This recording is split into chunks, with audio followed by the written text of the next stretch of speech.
បាទគ្រប់នឹងជំរាបសួរបងប្អូនយើងទាំងអស់គ្នាថ្ងៃនេះដែរយើងត្រូវនៅថ្ងៃទី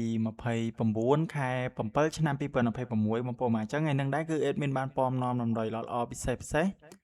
មកចែកជូនបងប្អូនយើងកំសាន្តរួចរាល់ហើយបងប្អូនយើងទាំងអស់គ្នាបាទអញ្ចឹងយើងមុននឹងដល់ដំណយថ្ងៃថ្មីយើងទៅមើលលទ្ធផលការពីម្សិលមិញសិនចឹងបងប្អូនបានស្រាប់លទ្ធផលម្សិលមិញថ្ងៃទី28បងប្អូនបាទគឺយើងឃើញថាម៉ោង4:30នាទីហ្នឹងគឺយើងបានចូលអូខ្ទង់2000ដែរបងប្អូនបាទគឺយើងបានចូល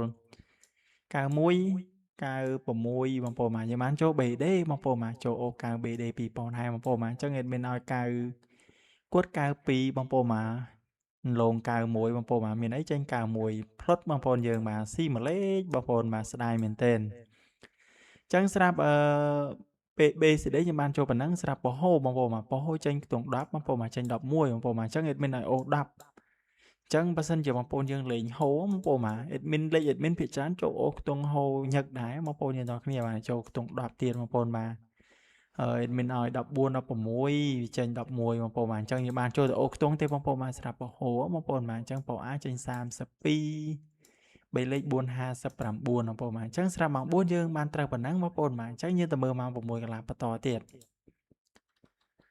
បងប្អូនមកស្រាប់ម៉ោង6កន្លះបងប្អូនបាទបងប្អូនយើងបាទអេដមីនអូ9អូ10អត់មានចេញទេបងប្អូនបាទបើនិយាយទៅចេញ40ចេញ50ចេញ60ចេញ0 08 63 56 46 BD ចេញ0វ៉ាន់តាចេញ0វ៉ាន់តាប៉ូសេ65 60គាត់បងប្អូនយើងបាទលេខ3លេខនេះចេញលយមែនបងប្អូនយើងទាំងគ្នាបាទចេញស្រូ3ដើមតែម្ដងបងប្អូនបាទអញ្ចឹងយើងបើនិយាយទៅយើងអត់បានត្រូវទេបងប្អូនយើងទាំងគ្នាបាទស្រាប់ពេលយប់បាទអញ្ចឹងបងប្អូនទាំងគ្នាបាទគឺ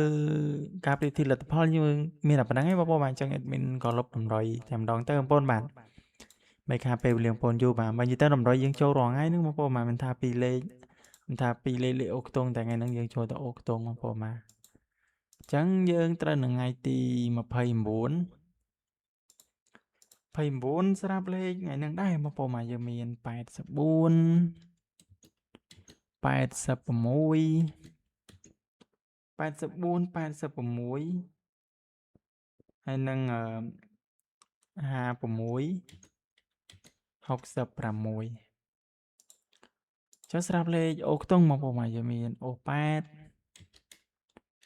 ហើយនឹងអូ5បងប្អូនបាទយើងលេង ABCD ABCD ABCD ចឹងស្រាប់3លេខបងប្អូនបាទយើងមាន4 86ហើយនឹង566បងប្អូនបាទយើងមាន486ហើយនឹង566អញ្ចឹងបើសិនជាទាំង2លេខទាំង3លេខហ្នឹងបើសិនបងប្អូនយើងស្រឡាញ់ពេញចិត្តអាចយកទៅផ្សងសំណាងបាន566លេខល្អបងប្អូនយើងទាំងគ្នាបាទហើយស្រាប់ខ្ទង់8ខ្ទង់5ហ្នឹងល្អទាំង2ខ្ទង់បងប្អូនបាទអញ្ចឹងតម្រុយមានតែប៉ុណ្ណេះបងប្អូនបាទជូនពរឲ្យបងប្អូនយើងយកទៅឲ្យត្រូវហេងចំទាំងអស់គ្នាបងប្អូនបាទអញ្ចឹងគោរពលាបងប្អូនតែប៉ុណ្ណឹងបាទ